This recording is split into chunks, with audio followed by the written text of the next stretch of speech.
대단하죠. 우리 회장님 저 박수 한번 치죠.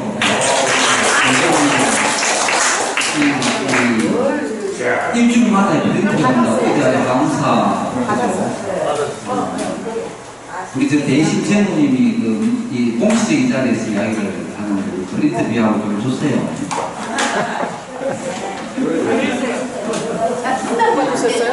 일주일마다 지금 청상식 기회가 있는데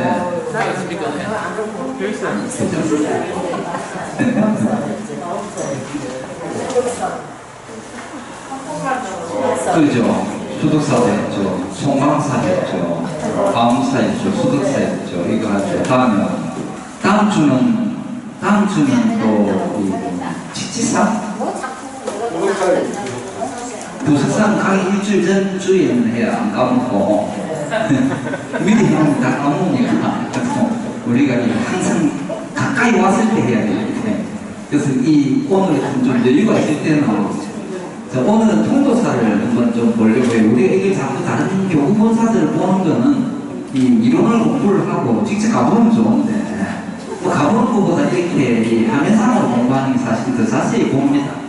그래서 통도사는 우리나라의 제1사찰이에요. 그죠? 불지종가입니다. 북치대 차리고. 그래서 15교구본사예요. 우리 대한불교 조계종에는 25교구본사가 있죠. 변호사는 몇 교구죠? 14. 바로 뒤에 통도사입니다. 그리고 영축 총림이에요. 영축사는 인도의 나자가 그러니까 왕사성 그게 석가모니 부처님이 법화경을 설하신 곳이 영축산이에요. 그래서 석가모니 부처님의 뒤에 부불탱하의 이름은 영산해상도입니다. 그러니까 영축산에서 회상 사람이 모여서 법을 설하해서 영산해상도 영축. 총림은 아시죠? 총림은 강원과 유런과 선원이 영부름까지 있어야 되지만 우리나라 영부름까지 갖춘 데가 거의 없기 때문에 강원, 유런, 선원을 갖추면 총림으로 인정합니다. 우리나라 총림이 몇 개죠? 8개. 7개. 7개 형부는 수업을 잘 들으신 분이고 8개 형부는 상식적으로 알고 있는 분입니다. 2019년에 모굴 총림 백양사는 그 총림의 지위에서 박탈됐습니다. 2019년에 유럽의 인원이 부족해서 충족을 하지 못해서 그래서 모굴 총림 백양사가 빠지고 이제 7개의 총림입니다. 총림은 다 아시죠? 예. 자, 그래서 이 통도사는 통도사라고 하는 것은 영축 총림이자 15교구본사인데 신라시대의 선등여왕 우리가 어제 아래 항사에 갔을 때 사사다 삼천 스탑 앞에서 제가 설명을 드린 게 자장율사가 그죠? 645년에 가지고 온 건 643년이지만 사사다 삼천 스탑에 사리를 몇 가를 모셨다 했죠? 부처님 진신사를 몇 가를 모셨다 했죠? 이모대로 모르겠습니다. 부처님 진신살이 73가를 사사다 삼천 스탑에 올라가고 왔죠. 고수하는 모신 겁니다. 그런데 이 통도사의 제1사찰이에요. 646년에 선등여왕 15년에 자장율사가 중국에서 돌아와서 부처님 진신사리를 금강계단에 모셨습니다. 그때 당시에 큰 사찰이 어디였냐면은 경주 황룡사가 엄청 컸었어요. 근데 황룡사는 왕실의 기독, 왕실의 귀족들 중심의 사찰이었고 통도사는 산중에 위치한 수행도량의 사찰이었어요. 그렇게 해서 자장율사가 신앙적인 측면에 보면 오대산에 가서 문수사리를 직접 보고 금난가사, 부처님 있는 금난가사 맨 처음 가사를 누가 지어줬죠? 부처님 일대의 역사에 부처님 가사를 지어준 분이 있죠. 만들어주시고. 네, 마화자 파티가 가사를 지어줬는데 부처님 입었습니까? 안 입었죠. 네, 그것은 다른 승려들에게 줘라 이렇게. 어쨌든 그 금난 가사입니다. 그래서 그 가사와 진신사리를 가지고 돌아와서 금강계단에 모셨다라는 신앙적인 측면이 있고, 더 큰 측면, 그 신앙적인 측면이고, 교리적인 이렇게 봤을 때, 그때 당시에 당나라 황제가 태종이었어요. 당나라 태종이 대장경을 401m를 넣어서 400함을 못 줍니다. 자랑일사에 직접 주고 가사와 사리를 함께 주고 국화부에 의해서 공양을 하게 한 다음에 신라로 돌아가게 했다는 것은 그 나라의 절대적인 권력자잖아요. 절대적인 권력자가 자상히 귀의를 한 엄청난 그런 의미를 가지는 겁니다. 그래서 통도사는 최초로 대장경을 보관한 곳이 돼요. 우리는 지금 평안 대장경 때문에 승부종차를 행사라고 하잖아요. 그죠? 그거는 지금 평안 대장경에서 그러는데, 실제 법보로서, 승부가 이 법보로서 400함의 대장경을 제일 처음 보관한 곳이 통도사입니다. 그 다음에 금강계단을 만들어서 전국에 승려가 되려고 하는 사람은 부처님의 진신사리가 있는 이곳 금강계단에 와서 소개를 받아야 도업을 이룰 수 있는 승리가 될 수 있다라고 그때 당시 그렇게 했기 때문에 그 자체는 또 승보로서의 자격도 가진 거예요. 그 진신사리를 못 썼으니 불보죠. 그래서 통도사는 불법성 삼보삼찰의 기초가 된 것입니다. 그렇게 어쨌든 그렇게 해서 고려시대에 와서 많은 귀족과 왕실들이 기획해서 엄청난 발전을 하게 됩니다. 원나라에서 사신이 고려에 오면 교재에도 나와 있는가 모르겠는데 먼저 통도사에 들어서 참배를 하고, 또 우리가 잘 알고 있는 지공이죠. 지공하사는 우리나라 사람 아니죠. 인도 서천국 인도 사람이에요. 인도 서천국의 108대 조사입니다. 우리가 일대가 가서 이렇게 하잖아요. 108대 조사입니다. 이분이 통도사에 와서 머물면서 무생심, 마음에 일어나지 않는 무생심 지계를 세워한 것도 통도사입니다. 그렇게 해서 이 통도사는 고려시대 그렇게 발전을 해서 조선시대 오면서 위기를 맞아요. 조선시대 넘어오면서 억불 정책이 일어나고 임진왜란이 일어나면서 전소를 해버린, 거의 다 그렇지만 그러다가 우금대사라는 분이 다시 중건을 하고, 또 조선시대에 들어와서 이 말기에 들어오면은 엄청난 우리는 당백전이랍니까? 철. 그때 흥선대원군이 그런 거 전국에 철은 다 끌어가고 종이 공출 스님들의 자벽 이런 것 때문에 엄청나게 힘들게 될 때도 배감선사와 근도민이라는 대감이 그 위기를 극복하게 해주고, 고한 말에 대한제국으로 들어오면 전국에 16개의 수사사를 만드는데 경상남도의 본산이 됩니다. 그러니까 일제강점기로 들어오면 우리가 좀 들어본 기억이 있는 구화대종사와 경봉스님은 들어봤죠. 극락전에 가면 삼소굴되어 있는 그 경봉대종사가 일제강점기 때는 활약을 합니다. 그 성의 대종사를 모시고 교육과 포교에 힘을 많이 쓰게 돼요. 그러다가 해방이 되면 원화스님 들어보셨죠? 원화 대종사 하고 백암스님 대종사가 불교 동산스님, 법원사의 동산스님처럼 불교 점화운동을 합니다. 점화운동을 하고, 특히 원화 대종사는 종합수행도량, 총림을 종합수행도량이다 이렇게 하거든요. 종합수행도량. 왜 총림이냐 하면 선원의 스님들, 유럽의 스님들, 강원의 스님들이 모여서 수행하는 모습이 산속의 하나의 숲과 같다 모이는, 그래서 총림이다 이렇게 이야기를 합니다. 그렇게 종합수행도량이 총림의 초대 방장이 되고 대한불교 조계종의 9대 종정이 되고 몰았습니다. 그렇게 해서 불교 발전을 엄청 시킵니다. 지금은 누구죠 방장이? 통도사? 성파죠, 성파. 그 앞에가 원명, 지종스님 원명이고 지금은 성파스님입니다. 그렇게 해서 이제 총림이 통도사 역사는 그 정도로 하고, 국보가 한 개 있습니다. 병전이 국보예요. 보물이 21개 들어있고, 그 다음에 경남 지방 유형 문화재가 46개가 있습니다. 그까지는 우리가 몰라도 국보가 하나 있다 정도는 아시는 게 좋겠죠. 통도사. 그 다음에 통도사라는 이름이 그 유래가, 통도사라는 이름의 유래가 세 가지가 있습니다. 첫 번째는 이 산의 지형이 인도의 영축산과 닮았다. 이렇게 해서 이 산, 자산 지행이, 통도사는 통자, 이 통자죠. 통어, 인도의 영축산행이다. 이렇게 영축산하고 닮았다. 이렇게 해가지고, 그러니까, 영축자, 이랬으니까, 영축산행이다.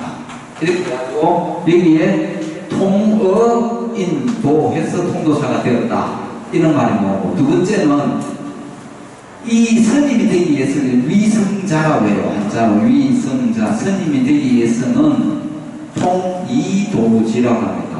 이절에 와서 부처님의 진신사리가 있는 이 금강계단에 와서 통이도지, 여기에서 계를 받고 스님이 된다. 제도할 때 동자죠. 통이도지. 이렇게 해가지고 통도사다. 이렇게. 이 금강계단을, 그게 이 통도사의 창립했던 기본 정신입니다. 그 다음에 마지막이 제일 중요한 통도사죠. 통망법이라고 합니다. 통망법. 그 교재에 뭡니까? 네. 그죠? 통망법. 망법은 뭡니까? 우리가 일체의 모든 조건 있는 것들을 통달해서 이렇게 진리를 깨우쳐서 도중생이죠. 이게 상부보리에서 아하중생하는 곳이다. 네, 그렇게 해서 이 세 가지 이 유래에서 통도사가 되었다라고 이렇게 이야기를 합니다. 어쨌든 통도사는 말씀드린 대로 우리나라 제1사찰입니다. 그래서 입구에 가면 이렇게 영축 총림이 있고요. 이거는 뭐죠? 하마비는 아시죠? 하마비. 몇 년? 몇 년이죠? 우리 이쪽 줄이 제일 수성한 줄이네 뭡니까? 이 분간 제일 수성한 분간이네요. 하마비 시초가 몇 년이죠? 네, 노블 사이언스. 무기, 이신전신. 알고 있죠? 그래서 우리 국품에. 네. 태종 13년, 1413년, 궁궐 앞에 있던 것을 이 궁궐 앞에 말에서 내려야 된다 하는 것을 사찰에 조선시대 왜 그랬냐, 이 왕실의 영접기도, 왕실의 기도 수행체이기 때문에 부처님을 존경해서라기보다 그 왕실의 역대 선왕들의 영정을 모셔놓은 사찰이기 때문에 앞에서 내리라. 여기도 지금 통도사도 하마비가 있습니다. 무풍 한송로, 그죠? 무풍 한송, 길 한송로 가보셨죠? 그 문자가 무슨 문자입니까? 무풍 한송로라니까 바람이 없는 곳, 이렇게 그 통도사 뭐죠? 그 홈페이지에도 그렇게 돼 있다면 영어로 윈드리스라고 그렇게 돼 있다는데, 그거는 통도사 제1사찰의 그 영자된 사람들의 큰 수치입니다. 그죠? 그게 문자가 춤출 문자예요. 춤출. 그게 바람이 춤을 춰서 한송, 이렇게 시원한 곳이다. 예, 무풍 한송로는 바람이 춤을 추는 곳입니다. 바람이 없다는 뜻이 아니라 무풍 한송길 유명한 데니까 뭐 어느 사찰이든지 이런 노래 시주자들의 이름이 많이 있습니다. 그죠? 자, 이거는 석등이고, 통도사는 다리가 아까 말씀드린 대로 다리가 8개예요. 이렇게 오늘 우리 또 복습을 했죠. 738회라고 입구에 딱 들어가면 무슨 다리, 무슨 무풍 한송길 가는 길 말고 왼쪽으로 가는 다리가 무풍교예요. 무풍교. 그 다음에 그 천 이름이 청류천이거든요. 그래서 청류교가 있고, 세 번째 또 무슨 교가 있죠? 우리가 이게 아예 무명에서 벗어난다. 무명교가 있고, 그 다음에 선자교가 네 번째 있고, 다섯 번째가 우리가 잘 아는 삼성 반열교입니다. 경봉스님 때 했던. 그 위에 가면 또 월송교, 일심교, 또 무명교 투대가 8개의 다리를 이 불교 우주관에 의해서 통도사가 그렇게 다리를 했다. 자, 이거는 뭡니까? 이 그림 강간지수죠. 네, 다리를 지나오는 아까 이야기했던 대로 강간 석당간입니다. 이게 고려말 조선 초에 만들어진 이 강공이 2개가 있어가지고 이 위에 이 불빛이 그래서 잘 안 보이는 건 모르겠는데 나무 안에 타불이라는 이 글이 새겨져 있는 석당간입니다. 유형문화재 403호로 지정이 되어 있는 거죠. 그 앞에 통도사 이 석당간 맞은편에 부도원이 있습니다. 그죠? 이게 원한 스님이 원래 이 부도가 습비하고 이 습비하고 부도가 통도사 주변하고 전체 암자에 전부 흩어져 있었어요. 이번에 우리 범어사도 경전 상모하놨죠. 그런 식으로 전체 흩어져 있던 것을 1993년에 사자 가람을 정비를 하면서 이곳에 한 곳에 모아가지고 이렇게 설치를 했으니까 바로 유형문화재로 등록이 됩니다. 이 부도원 자체가 69의 부도와 60기의 부도와 54기의 습비가 있다. 이렇게 부도선을 지나면 이게 산문입니다. 그죠? 산문 영축총림 이렇게 이거는 월화스님이 이 월화스님께서 해방 이후에 이 정비를 많이 했어요. 이 글도 월화대종사가 글을 쓴 영축총림입니다. 가다 보면 이런 천하대장군 지하여장군의 모습도 보이죠. 이게 지금 세계적으로 유명한 성보박물관입니다. 이것도 마찬가지예요. 월화대종사가 방장이 되고 나서 1994년에 이 박물관, 지금 동사도 박물관 완공이 됐나요? 하고 있죠. 이 지금 94년에 문화재청의 지원을 받아서 또 통도사 자체적으로 자금을 조달해서 준비를 해가 98년에 준공을 해서 99년 4월 11일 날 개관을 했다. 이렇게 됩니다. 이게 1295평 평수가 지하에 내려가면 유물수장고가 있고 1층에 통도사 역사관이 있고 2층에 불화 전시실도 있고 기획전시관 또 유물 기증 받아갖고 가봤죠. 이게 기증유물관 이렇게 아주 잘 돼 있는데 그 중에 이 안에 들어가 있는 문화재가 4만 여 점이 있어요. 어마어마하게 많습니다. 거기다가 세계적으로 찾아보기 힘든 괴물, 부화 이게 지금 통도사 안에 정각 안에 있는 괴물, 후불, 팽화들은 다 모조품입니다. 전부 원고는 여기 2층에 가면 불화전시실 다 모아놨어요.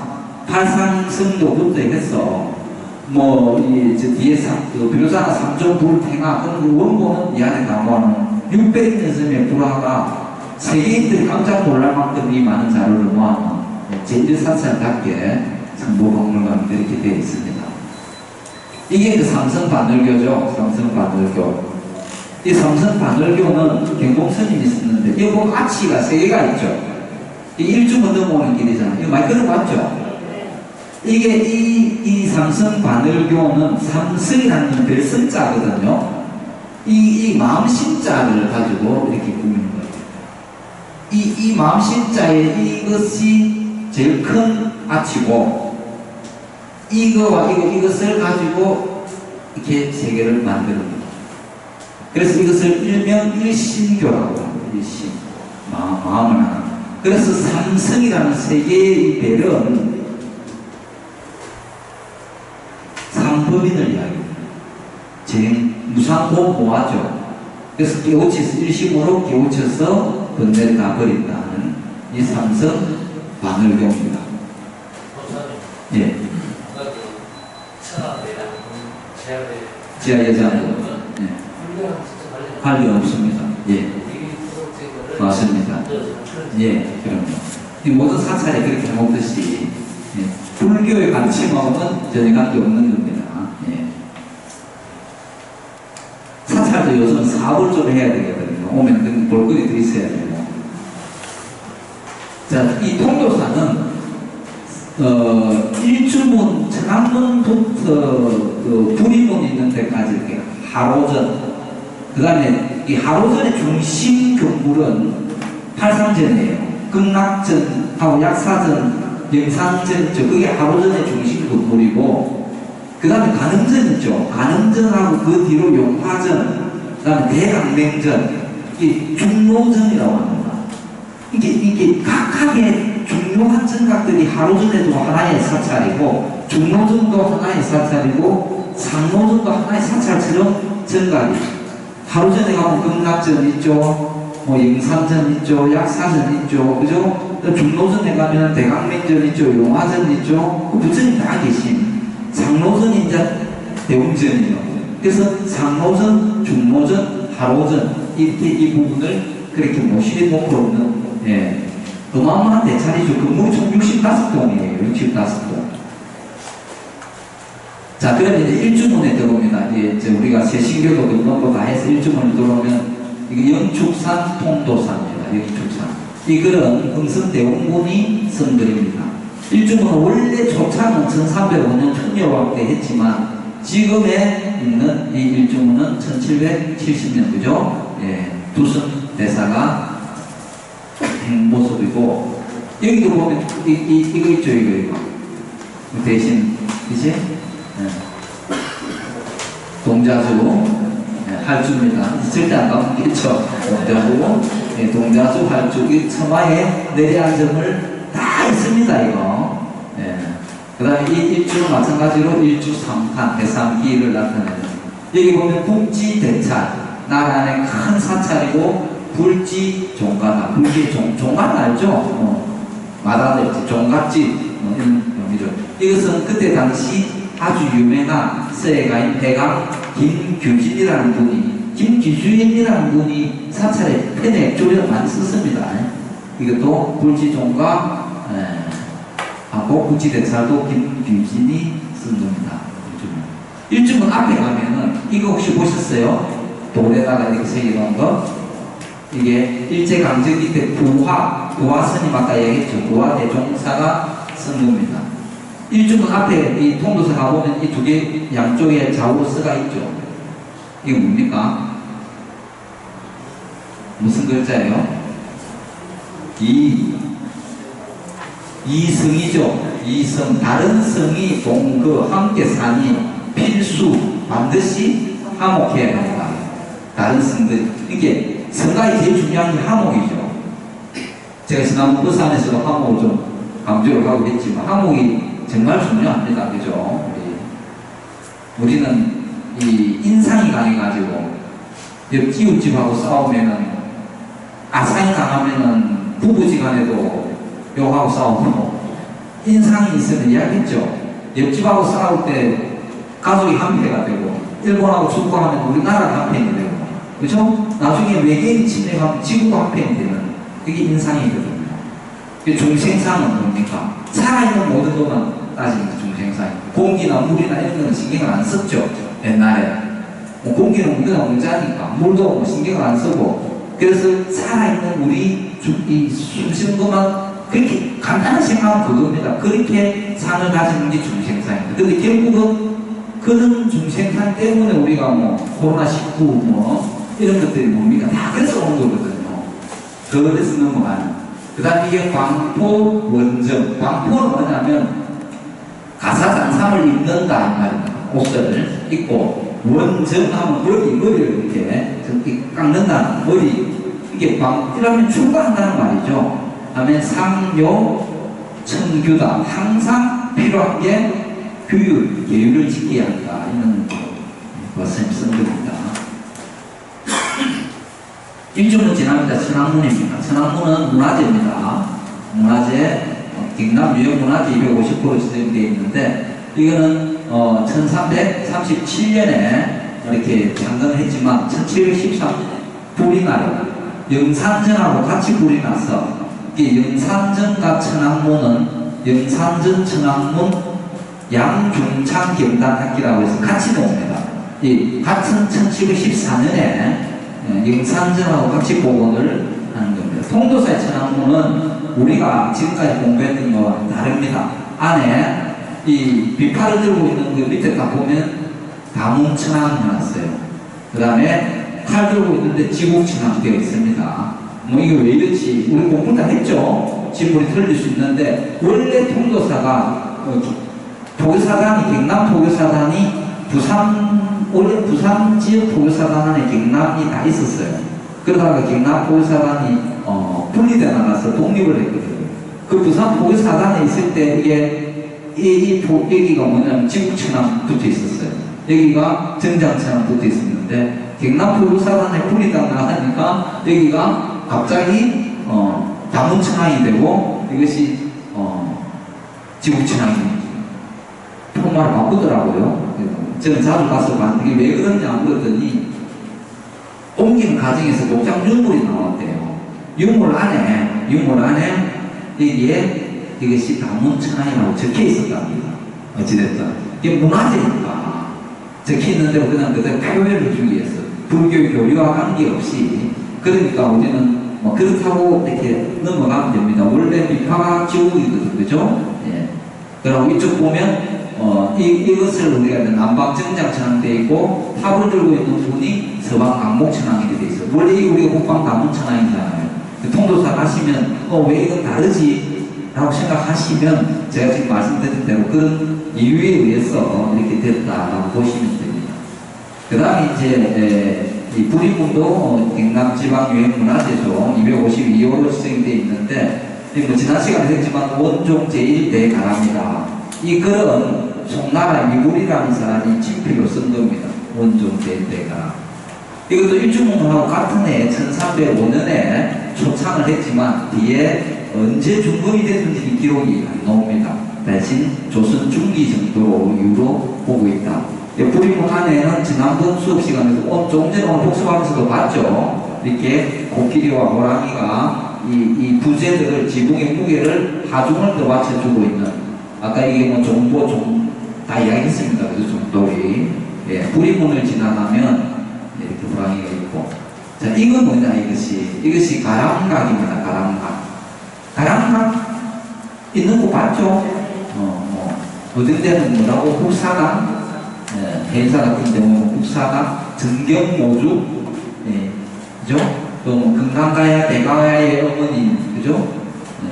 이비가지, 천신의 이비가지와 만나서 정경모주가 가문을 해서 대가야인 이진아씨를 놓고 김수로왕, 금강가의 김수로왕을 낳았다 해서 국사랑이라고 하는데, 여기는 가람이에요. 통도사는 원래 연못에, 구룡지 있죠. 연못에 9마리 용이 있었는데 8마리는 교환을 해가 보내고 한 마리는 눈이 너무 멀어서 가지를 못해가 여기 남아서 도량을 지키겠다 해서 이 가람각을 지었습니다. 그런데 이 가람각은 1706년에 만들어진 거예요. 만들었는데 지금 이거는 이제 원종 그 앞에 방장 스님 있을 때 했는데 이 벽에다가 붉은 말이 있고 이랬습니다. 즉포가. 네, 문제는 잠시 이렇게 보면 가람각 안에 가면 이렇게 정경모주나 이렇게 있는 것이 아니라 여기는 검은색 옷을 입고 회색깔 얼굴을 한 이 사람 이름을 대흑천이라고 합니다. 대흑천. 이 분을 가람신으로 모셔놨는데 여기에 대해서 이제 말들이 지금 상당히 많습니다. 이 부분이, 이 대흑천이 우리나라의 신이 아니다. 우리나라의 가람신이 아니라 일본에 나오는 일본의 칠복신 중에 한 사람이다. 칠복신 중에 시바죠. 시바신, 인도의 시바신하고 일본의 오쿠니누시라는 그 신이 설합돼서 대흑천이라는 신이 있는데, 이게 뭐 공양간 이런 식복이나 제복을 주는 신인데, 아까 말씀드렸다시피 이 통도사가 일본의 침략을 많이 받았어요. 그 진신사기 때문에. 이게 고려시대 1337년 공민왕 때부터 해가지고 임진왜란 때, 그 다음에 계속 오면서 이것이 모셔졌다. 근데 이것만 보고 알 수가 없었어. 이 지금 앞에 이 지금 원패라죠. 이거 원패. 우리가 원패 뒤에 뭐가 있냐면, 원패 뒤에 모습이 지금 아까 원패로 가리서 있어서 못 봤던 그 원패 안에가 이 부분 있죠. 이 부분에 있는 목각이 이렇게 나와 있어요. 이렇게 나와 있는데, 이분이 이게 일본의 신사에 모셔져 있는 아까 말했던 신하고 똑같은 거예요. 얼굴도 똑같고 생김새도 똑같은 거예요. 그래서 이 어떤 학자가 이걸 발견을 해서 이 사진을 일본에서 찍어온 거예요. 이게 일본의 신사 오쿠니누시라는 그 시바시마 화폐 이거하고 이 얼굴을 갖다 대니까 생김새가 똑같은 겁니다. 밑에 이거 어두워서 보입니까? 보여요 잘? 잘 안 보이죠? 이게 보면 같아서 이거는 틀림없이 가람신을 모시는 것은 한국 신이 아니라 일본의 신인데 우리나라 제1사찰에서 이게 있어도 되겠느냐 라고 지금 문제를 했지만 우리나라 사람들 워낙 통이 크고 불교의 믿음의 아상인상, 중생상, 수화상이 없기 때문에 일본인들은 또 하고 한국인들은 또 하라 해가지고 그냥 막 넓은 교양으로 이렇게 지금 넘어가고 있지만 학자들은 계속 문제를 제기하고 있는 가람 신입니다. 자, 대웅전 넘어올게요. 대웅전은 국보 아까 국보를 했죠. 국보 몇 호로 돼 있죠?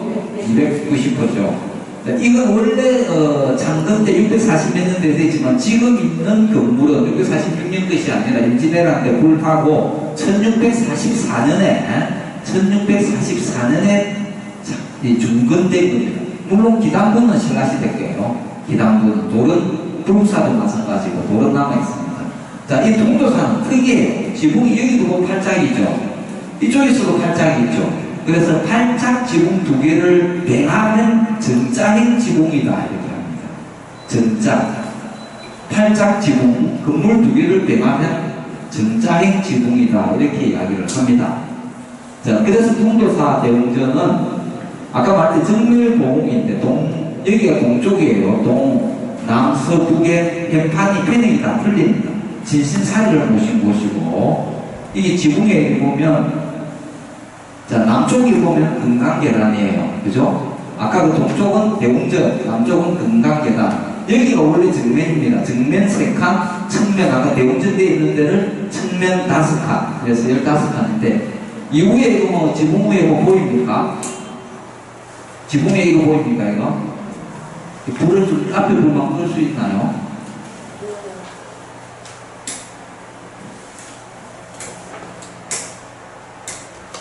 보입니까?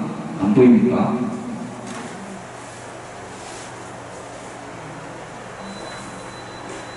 지붕 위에 이거 보이죠? 지붕 위에 이게 지금 이 청동으로 된 보수입니다. 직경이 한 70cm 되는 보수고 그 위에 찰주가 있어요. 찰주. 길이가 한 50cm 되는. 이것을 찰강대라고 하는데 이건 뭐냐면 불천이 하강했다. 이 궁전이에요. 궁전. 영궁을 나타내기 위한 모습으로 지붕에 이거 동영상 항상 보셨죠? 그죠?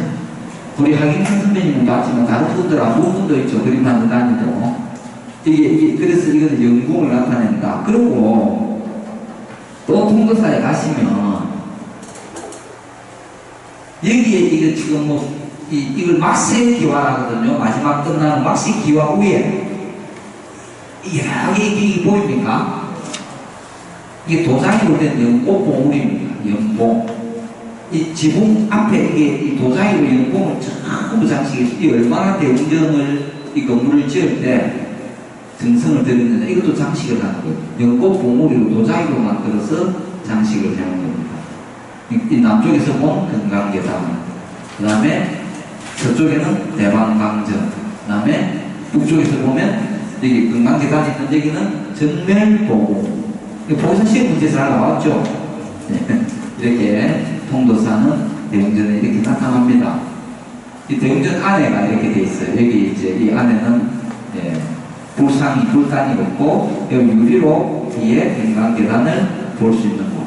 이걸 나중에 목적하겠지만 고주로 합니다. 고주 4개가 지탱을 하고 이쪽 길이가 15m예요. 이 옆으로가 10.1m인데 이 지금 아까도 말씀드렸다시피 팔짝 지붕이 2개가 보이지는 아주 특이한 형태로 이 작품이 너무 우수하게 이 끝에 시대에 만들어진 거로 이게 지금 들보죠. 대들보에 천장, 우물 천장에 모든 이게 국화꽃 모양들을 다 새겨놨고 안에도 이렇게 포장도 어마어마하게 잘 꾸며놓은 곳입니다. 자, 통도사의 사찰 창건의 가장 그 이념은 금강계단에 있습니다. 이 계단은 우리가 그 변호사의 팔상독 성당전에도 가면은 백화에 보면은 석시원료나 사직기에 보면은 계단을 설립하는 게 있거든요. 석가모니 부처님 당시에 누지보살이라고, 누지보살이 비구들에게 수교의식을 해야 된다고 청해서 허락을 받아서 계단을 처음으로 만듭니다. 그때 당시부터. 이 자강율사가 부처님의 정골, 정수리골이죠. 정골과 이빨, 치골하고 손가락 있는 골, 지골, 그죠? 네, 치골과 지골과 정골 가지고 와서 금남 가사와 함께 여기다 모시게 됩니다. 그러니까 여기 이 부분의 온 나라 몽골부터 해서 와서 참배를 했던 곳입니다. 여기가 원래 금강계단이 있는 여기가 원래 우물이 아니라 연못에 용이 9마리가 살고 있었는데 자강율사가 그 용을 교화를 시켜서 몰아낸다라고 되어 있어요. 이게 경전이 아니라 사습기의 농어입니다. 통도사, 가사사리, 사슴육이 그 책이 노는 게 3마리, 5마리의 용은 통도사 앞산에 오룡골이라고 있어요. 그래서 5마리 용이 그리 날아갔다 해서 오룡골이 되고, 또 3마리는 저 울산 방면으로 삼동골이라고, 삼동골로 나타나서 3마리가 날아가다가 바위에 부딪혀서 피를 흘린다. 지금도 그 바위에 그 통도사 우풍 한송길 가다 보면 오른쪽에 큰 바위에 그 빗자국이 있습니다. 지금은 그 표말이 오래 없어졌던데 작년까지 있었어요. 용을 암 해가지고 용에 피가 묻은 바위가 해가지고 표말도 적어놨거든요. 그럼 한 마리가 남아서 이 아까 이야기대로 지키는 이게 불용지죠. 여기 한 마리가 눈이 안 보여서 자기는 갈 수가 없다 이렇게 해가지고 이 연못을 다 안 메우고 이만큼 남겨놓고 그 한 마리가 이 사찰을 수호하는 가람신이 되었다. 이게 사람들이 여기다 돈을 많이 던지더라고요. 병전 던진 이유가 뭐죠? 그죠? 차라리 여기다가 뭐 이게 도시함이나 이런 걸 놔놓고 하면 되는데 이 건지기도 힘들고 물도 오염되고 이것도 던지는데 희한하게 뭐 안에다가 넣는가 뭐 많이 하시던데 그 별로 좋은 방법은 아니죠. 그죠? 이거는 뭡니까? 통도사에 우리나라에 현존하는 정면 9칸, 측면 11칸 걸레진 현존하는 설법전 500평 규모의 2,000명이 들어가지고 지금 해마다 하음살림 대법회 여기 가니까 영감의 천지도만 오백의 영감은 엄청 많더구만. 그죠?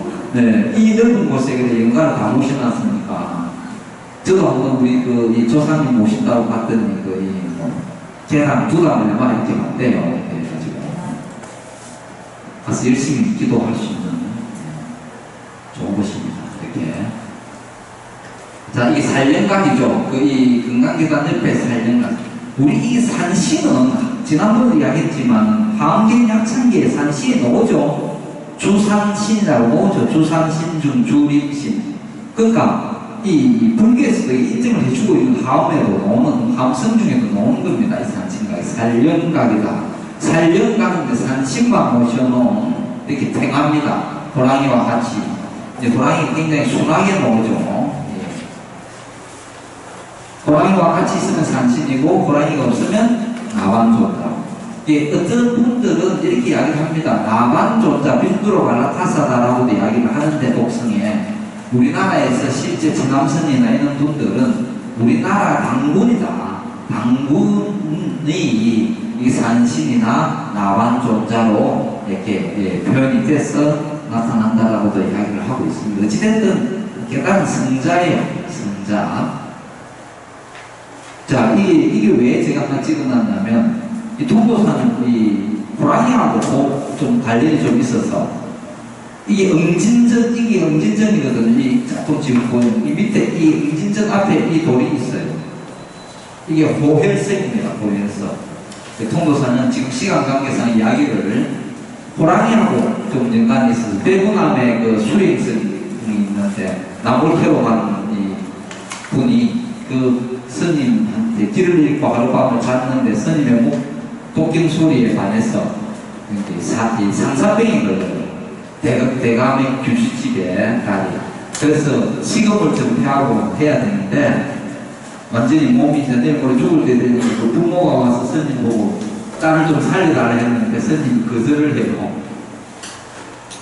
우리 부설거사는 같이 수행 가다가 딸이 상사병 걸리니까 출가를 포기하고 그 딸하고 같이 살았잖아요. 그죠? 영조하고 가다가 한 중생을 구제 못하는데 내가 얼마나 많은 중생을 구제할 수 있겠나 이래가지고 살았는데 이 백운하면 스님은 절대로 안 된다. 나는 큰 스님이 돼야 된다. 그래가지고 여자 상사병 걸린 죽어가 호랑이로 변했어. 왜 매년 괴롭히는 그래요.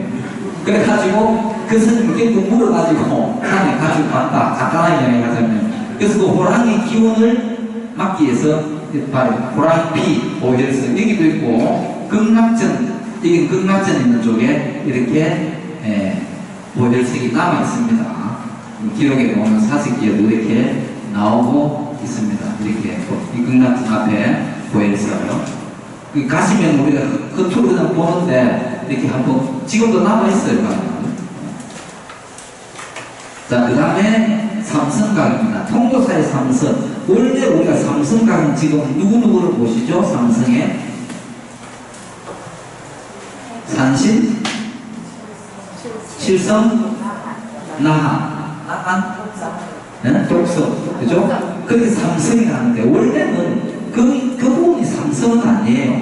원래는 고려시대에 지공, 나온, 무학 이게 삼성이었어요. 그렇게 삼성을 모셨다가 지공, 나온, 무학이 보조진울 계파와 400대사 계파와 DS 산대사가 총 그걸 뭐랍니까? 지휘권을 다 잡고 있었게 될 때 그 문도들이 삼성각의 지공, 나온, 무학이 계파가 틀리는 게 있는 걸 보고 약간 좀 이제 스님이지만 분별심이 생겨가지고 거기에 지공, 나온, 무학을 빼내고 뭔가를 모셔야 돼요. 모셔야 돼서 산신과 독성과 칠성을 안에 모시고 우리가 지금은 다 조선시대는 전부 보면 삼성각으로 하면 그렇게 되어 있는데 통도사의 안에는 물론 이렇게 지공, 나온, 무학의 영정을 모셔놓고 있습니다. 이 통도사 삼성각에는 지금 이렇게 되어 있어요. 그 옆에 이렇게 독성과 칠성 이렇게도 같이 모셔놓고 있습니다. 그 다음에 이게 지금 응진전이죠. 이 응진전은 1600년대 17세기 건물입니다. 이 응진전의 제일 좋은 건 외백백화예요. 백화의 달마도, 나한도. 이 안에 가면 응진전 안에는 자 여기 부처님을 보면은 아까 그 범어사의 부처님 불상처럼 항마촉시인의 손이 슬퍼빈을 하고 있죠. 똑같은 모양이에요. 우리 자세히 보면 슬퍼빈인데 금지와 중지를 이렇게 하고 있습니다. 그러면 이 보살은 누굴까요? 어느 보살이겠습니까? 제아갈라. 범어사 이야기를 한 이유를 알겠죠?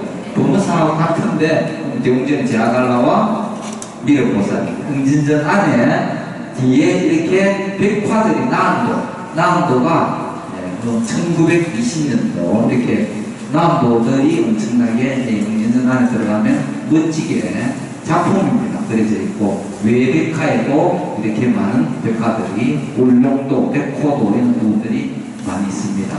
자, 맹구전입니다. 맹구전은 뭐 지장전, 그죠? 또 시황전 이렇게 이야기를 하죠. 지장보살을 모신 곳인데 이 맹구전은 원래 몇 년에 지어진다면은 1300년, 1369년이에요. 고려 공민왕 때 지어진 거예요.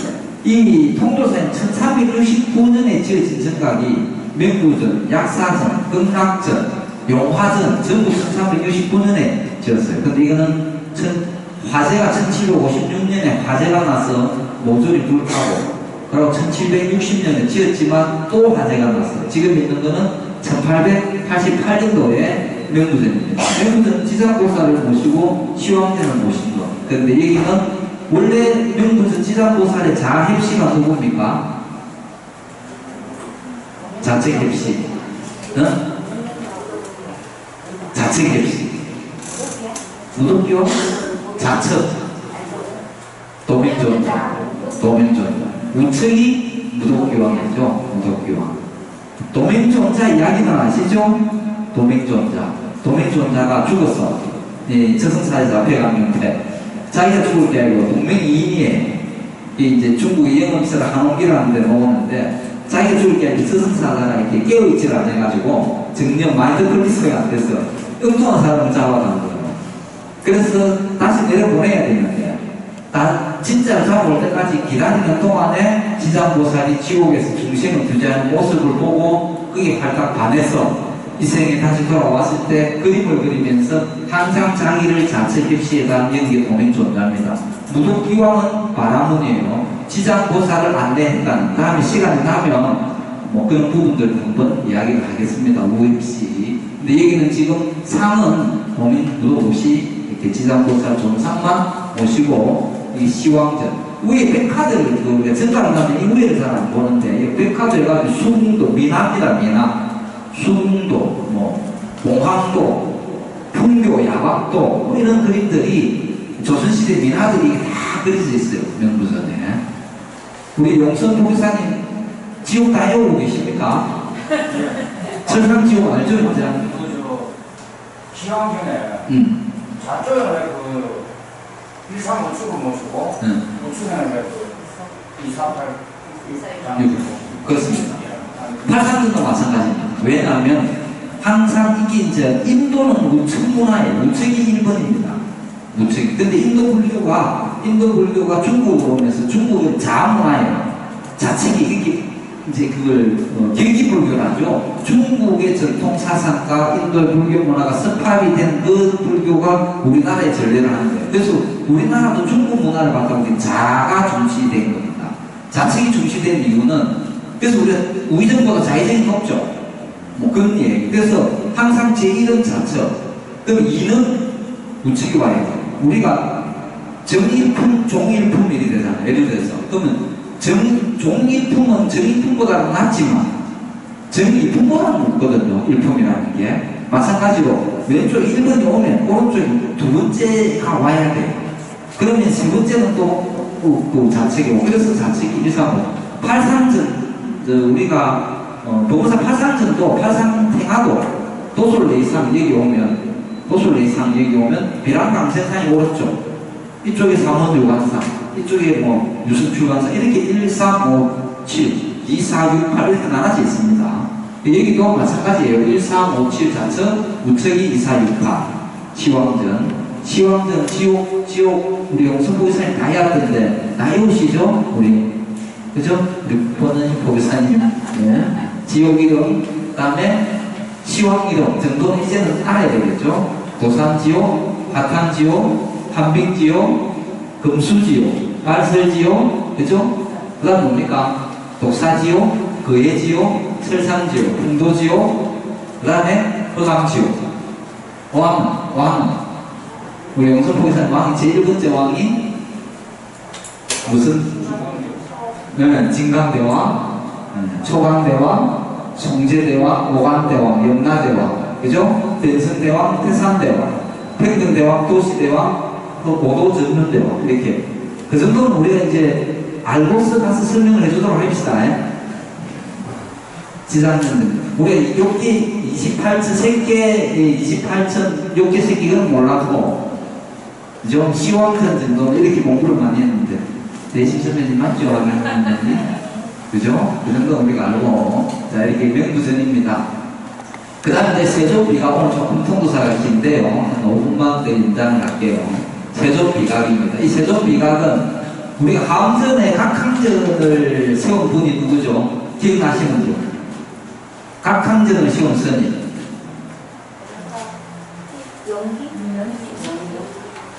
각항전. 물 묻은 손에 밀가루가 안 묻는다 해갖고 기억하시는 분. 우리 헬레나 부기사님 혹시 기억합니까? 좀 보세요. 이렇게 다 개파 성능 탁 나온다 이거. 그죠? 개파 성능이 1702년이죠. 1699년부터 각항전을 했잖아요. 그죠?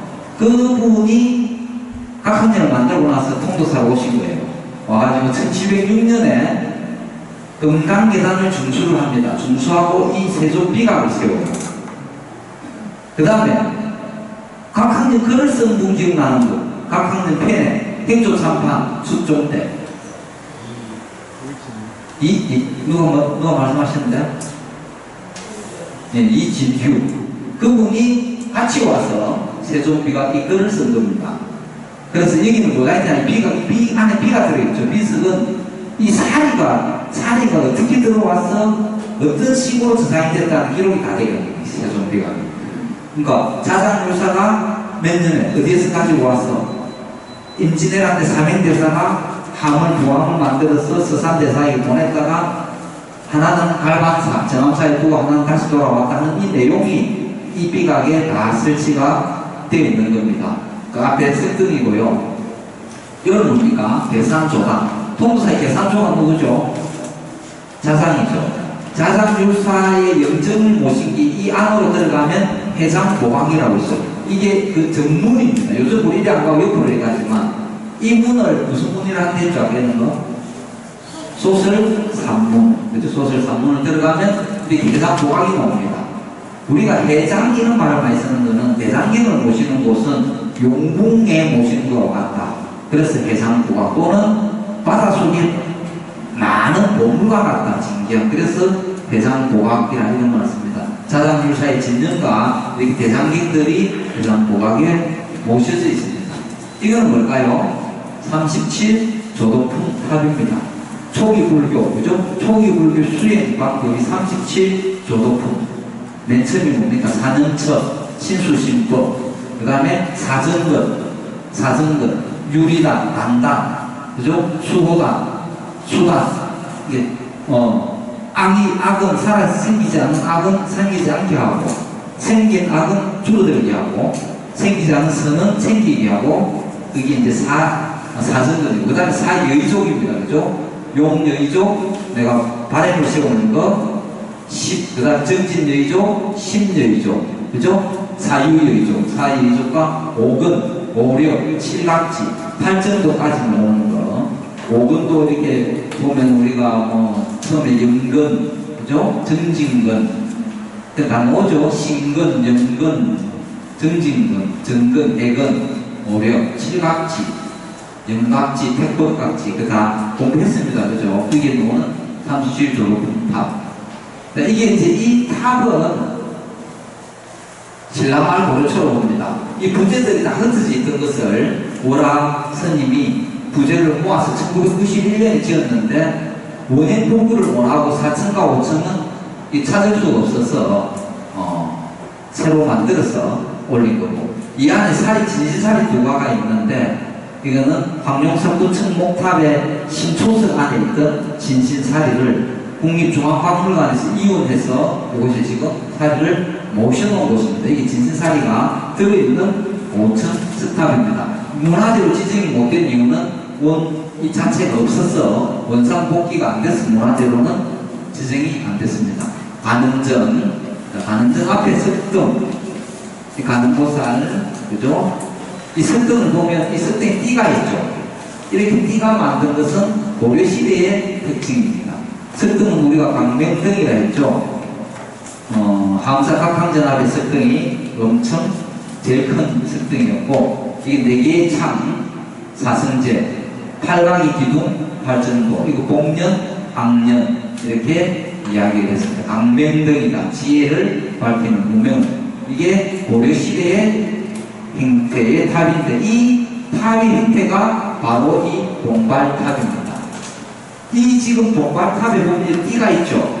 이 띠나 이 밑에 이 모양과 이 복년과 악년과 이 띠의 모양이 조금 전에 봤던 석등하고 같은 형태, 같은 시대에 만들어진 것이다. 그러면 이 위에 있는 거와 이 밑에 있는 것이 같은 시대냐 아니냐는 지금 의문이 나고 있는 겁니다. 원래 석등으로 했던 거예요. 석등이었고 다시 이 봉발탑. 이건 탑이 아니라 정확한 이름은 바로 석조입니다. 석조 바로. 이 바로가 어디에 있느냐, 이 보물 471호인데 용화전 앞에 있어요. 용화전이라면 미륵전이죠. 그래서 미륵부처님, 가설이 미륵부처님이 올 때까지 가사와 바로를 들고서 도솔진에서 기다리고 있는 거예요. 이 우리가 이제 다음에 수기를 줄 때는 항상 가사와 바울을 주잖아요. 그죠? 5조 홍인이 6조 해능한테 줄 때는 가사와 바울을 주듯이.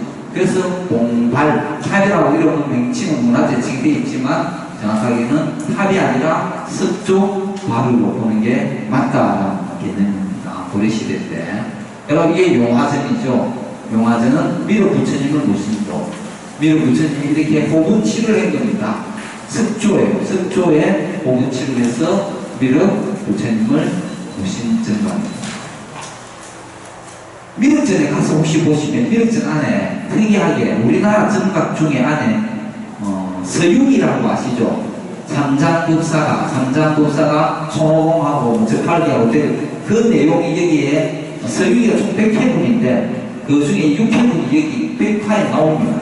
뭐 시간 있으면 설명하겠지만 이런 백화의 모양 이런 식입니다. 이게 서육이 이 서육이 공제가 12회 내용 서육이가 백화에 나오고 그 다음에 이것은 또 94회가 그렇죠. 이 서유기 이게 용화전 안에 백화에 서유기의 구법을 위해서 삼장법사가 떠나서 거기에 공주를 만나가지고 삼장법사 공주가 삼장법사에 반해갖고 있는 거. 손오공이 삼장법사가 악기들한테 잡혀가서 손오공이 막 얼굴이 몇 개로 변해갖고 잡으러 가는 찾으러 가는 장면들이 이렇게 용화전 안에 백화에 다 나타나고 있습니다. 뭐 다음에 통도사를 우리가 한번 볼 때 더 자세히 하겠지만 시간 관계상 이런 것들이 있다라고만 우리가 왜 이렇게 하냐면 전각에 가서 좀 자세히 보라는 것입니다. 이제 문화 공부를 했으니까 이게 지금 이제 찾아가는 잡혀간 현장을 찾아로 손오공이 얼굴이 막 개구처럼 변해가지고 악기들하고 싸워가는 장면들 서유기에 있는 장면들을 나타낸 겁니다. 이것도 삼장법사가 중국 강태종 앞에서 이렇게 보고한 장면. 그 다음에 이제 중노전의 제일 주 메인 법당이 대강릉전입니다. 통도사 대웅전하고 같은 시기에 창건이 됐지만 화재로 불타고 이거는 1758년에 현재 있는 건물은 1758년에 이 건물 자체가 보물입니다. 보물 1827호로 지정이 되어 있는 대강릉전은 비로자나 부처님을 모신 곳이죠. 비로자나 부처님 안에 계신데 여기에 모사나불과 석강모니불이 같이 와야 되는데 없이 혼자 계시고 대신에 삼종불 탱화가 있습니다. 이게 모조품입니다. 원본은 집본은 박물관에 있지만 이 그림 탱화 자체도 보물 1042호로 지정이 되어 있습니다. 보물로. 이게 이 용화전 안에, 저 대강릉전 안에 탱화와 건물이 보물이고 이거는 이렇게 보면 밑에 천이 중앙에 있고 여기에 봉천이 있는데 제석천이 좀 있어야 되겠죠. 그림 자체가 이 봉천만 나타나고 이게 신중탱화거든요. 대강릉전 안에. 자, 이런 부분들은 넘어가고 이것은 약사전, 약사 예배불을 모신 곳. 이도 마찬가지 1369년에 지은 약사 예배불. 약사 예배불은 항상 뒤에 이분들 12신상입니다. 세골 12분이에요. 약사 예례가 12대원을 세웠죠. 12대원을 세워서 12신상이 나타나는 약사 예배불. 일강보살과 월강보살. 이 이제 하로전입니다. 하로전의 제일 중심 건물은 이 영산전이에요. 영산전 건물 자체가 보물 1826호입니다. 아까 전에 그 대강릉전이 1827호고 이게 보물 1826호로 그 천암릉하고 같이 이야기했죠. 화재로 불탔던 것을 영산전이 1714년에 지금 있는 거 복원을 했는데 영산전 안에 이렇게 비석가모님 부처님이 있는데 여기에 있는 팔상탱화가 보물이에요. 아까 삼종불 대강릉전에 삼종불이 보물 1042호라고 했는데 여기 있는 팔상탱화가 보물 1041호가 되고 하나씩 여기 가면 백화입니다. 이 백화 자체가 보물입니다. 백화가 전체가 외백화, 내백화가 보물 1711호인데 그 중에 이것도 백화예요. 이게 부파경의 11품, 역보타품에 나오는 다보열애와 석가열애가 자리를 반복 나눠 앉는 법화경 내용에 다보열애가 석가모니 부처님 보고 와서 옆에 앉으라고 하는 내용이 나옵니다. 그것을 이렇게 그림을 백화로 그린 거고 이 영산전 안에 벽화가 석시 원료 한 40개 해가지고 부처님 일대기죠. 일대기와 전생 그 48면에다가 그려놨으니까 다음에 영산전 한번 가시면 내부의 벽화들을 자세히 보면 됩니다. 그게 보물이거든요. 자, 이거는 이제 극락보전이죠. 극락보전은 아미타 부처님 모습 바로 전에 마지막 건물이 되겠습니다. 아미타 부처님 간세보살과 대세지보살 보전. 이 극락보전의 백화예요. 벽에 있는 이게 뭡니까? 반야용선. 우리 용선 보는 사람 그거 잘 아시죠? 지혜의 용선이다. 반야용선. 이게 이번에는 태풍 왔었죠. 이 밑에 이 부분 싹 없어져 버렸어요. 이 밑에 부분이 싹 태풍에 비에 쓸려가지고 없어지고 위에 지금 이 부분만 희미하게 남아있더라고요. 제가 지난번에 가서 보니까 안타까운 일이죠. 여기 뒤에 있는 분이 지장보살, 앞에 있는 분이 일로왕보살, 중생들을 지혜, 바다, 고해의 바다를 건너가는 반야용선이 극락보전 벽화에 있습니다. 삼천석탑, 이거는 이제 보물입니다. 신라말 1471호인데 이게 1987년도에 여기서 뭐가 나왔냐면 수리를 하는데 여기에 이조시대의 백자가 나왔어요. 신라말의 탑인데 이조시대의 백자가 나오는 뭘 의미할까요? 그렇죠. 간단하죠. 조선시대에 한번 수리를 했다. 그래, 수리를 하면서 안에 이조백자를 넣었다. 이렇게 되겠죠. 밑에는 금동 불상 2개, 흙으로 만든 청동 수저하고 나와서 이게 밑에 이 배에서는 연도가 정확하게 나와 있습니다. 1035년 해갖고 고려시대 때 만든 거고, 배에서. 그래서 이게 보물 1471호로 전쟁이 됐고, 이중기단이잖아요. 이중기단은 신라시대의 석탑의 형태고, 꽃게석이 좀 손상이 많이 되었지만, 이 보존 가치가 있어서 보물로 지정이 된. 이 지금 이 뒤에 이 건물이 영산전이거든요. 그죠? 영산전이고 이쪽에 뭐가 있냐면 극락전이 있고 이쪽에 뭐가 있냐면 약사전이 있습니다. 그러니까 이 하우전 자체가 영산전의 석가모니 불부처님과 극락전의 아미타 부처님과 약사전이고 방향이 좀 안 맞죠? 원래 이쪽이 약사전이고 여기 극락전이 딱 맞는데 이 탑이 어디 있었냐면 위치가 약간 이쪽에 여기 있었어요. 이쪽에. 여기 있는 것을 극락전과 약사전을 일직선상에 만들기 위해서 보수를 하면서 이 탑을 1987년에 보수할 때 이렇게 1.5m를 동북 방향으로 옮겼습니다. 그래서 지금 가서 보시면 약사전하고 극락전하고 탑이 일직선상에 놓여져 있습니다. 그렇게 만드는 겁니다. 하루전 자체가 하나의 사체랑 똑같죠. 마지막으로 범종가. 이 범종가가 1686년에 했는데 통도사의 범종은 특이한 게 여기 이 열례가 원래 9개죠. 9개인데 하나만 있습니다. 나머지 바탕에는 그런 문장만 있고 열례가 주간 하나만 한 개씩만 있어요. 이게 보물이 71-6호인데 통도사가 놀래버린 게 우리 낙산사에 불이 나가지고 범종을 불타버렸잖아요. 그 다음날 바로 이걸 박물관으로 옮기고 모조품을 만들어서 불타가지고 겁이 나서 앞에 가고 박물관 옮기고 모조품을 만드는 거예요. 밑에 이게 8괴예요. 8괴 아시죠? 우리가 뭐 태극기에도 보면 8괴 중에 건, 리, 강, 원 이게 나오잖아요. 은과 양을 나타내는 우리가 역입니까? 역학의 그 뭐죠? 공장 왜 이런 거 이거는 뭐 양을 나타내나요? 어떤 내가 알기로는 이건 음을 나타내는 거고 그래서 우리가 뭐 그는 이게 하늘 그죠?